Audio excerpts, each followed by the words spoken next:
ချစ်ခရီးလမ်းတစ်လျှောက်မှာအလိုမကြတာဘာများမတွေ့ဘူးလဲချွေရရဲကောက်ပြီးပြန်စီကြည့်အောင်ပြန်ရေးကြည့်အောင်လူတကာထဲရှေ့တန်းကမကြတော့သူများနောက်ဘယ်တော့ကရောက်ဘူးလဲတေချာပြန်တွေ့မှချင်နာမှုတွေ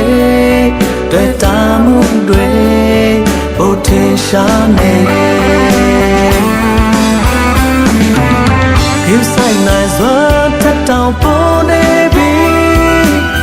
လုံပေးနိုင်စွာထက်တောင်ကျော်နေပြီကိုမင်းမဘလောက်ချစ်တာလောကထဲမှာပြောပြ